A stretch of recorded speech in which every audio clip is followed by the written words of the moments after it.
I got so much motherfucking design on right now. Break it down, bring it back, make it clap. I got 3 old thoughts, new block, where that thing. Bitches on my line, and you know. Makanan.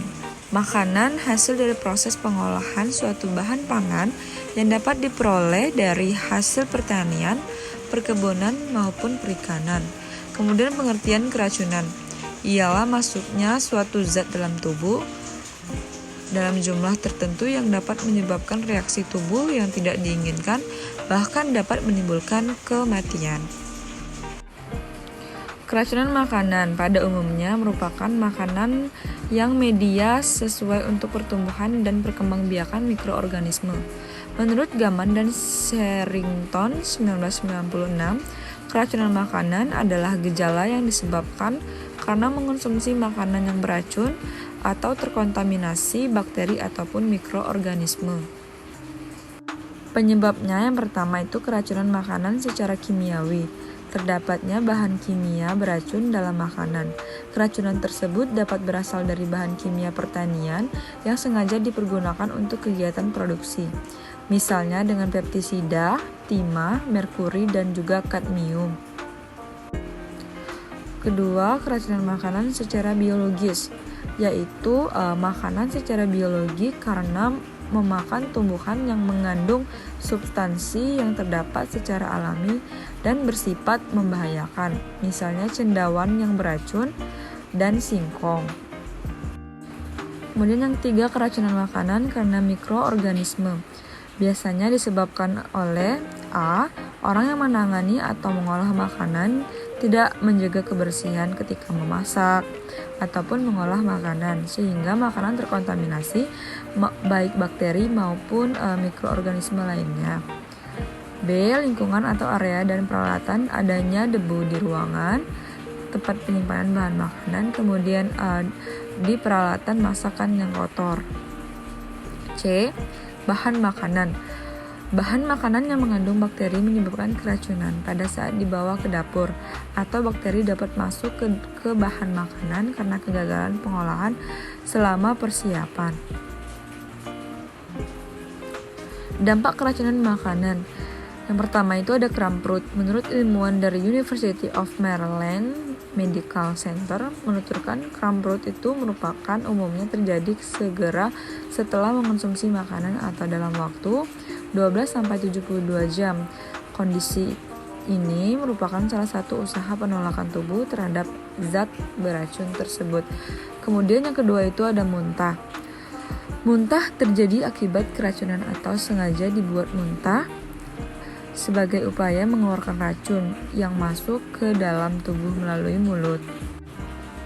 Yang ketiga ada diare. Sebenarnya diare dapat membantu penderita keracunan dalam usaha mengeluarkan racun dari saluran cerna, tetapi diare yang parah dan berkepanjangan perlu segera dihentikan.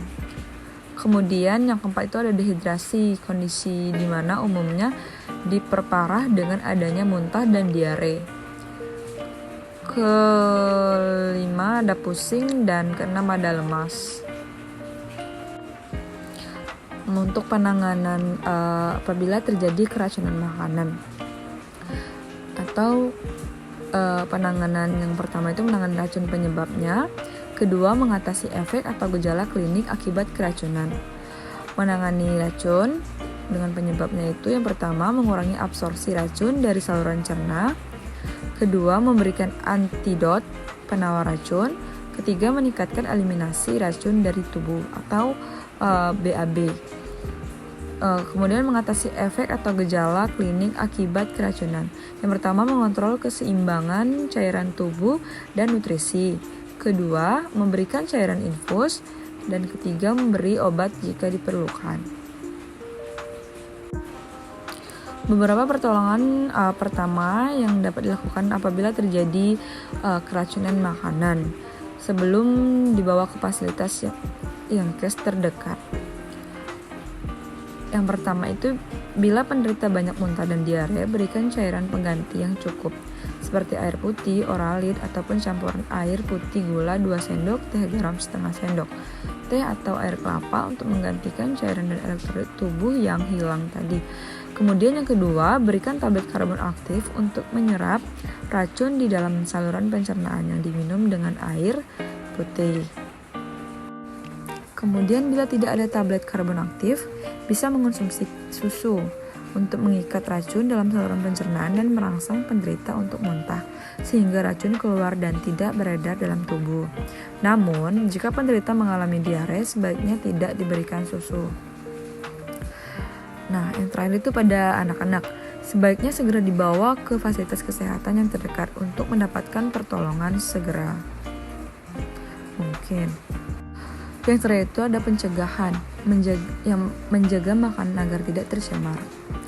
Yang ada beberapa, yaitu mencuci buah dan sayur sebelum disajikan, kemudian memisahkan makanan yang telah masak dari makanan mentah di setiap tahap pemrosesan dari tempat penyiapan, penyimpanan, hingga meja makan. Mengambil makanan tidak dengan tangan, tetapi menggunakan alat seperti penjepit ataupun sendok. Kemudian menutup makanan yang belum dikonsumsi, mencegah serangga atau hewan memasuki ruangan tempat makanan diproses, menjaga kebersihan pribadi seperti kebersihan kuku, tangan sebelum melakukan kegiatan memasak, kemudian tidak bersin dan batuk di dekat makanan, membersihkan seluruh peralatan dengan bersih, dan segera membuang bahan makanan yang tidak segar dan telah membusuk jauh dari makanan yang masih segar atau makanan masih fresh.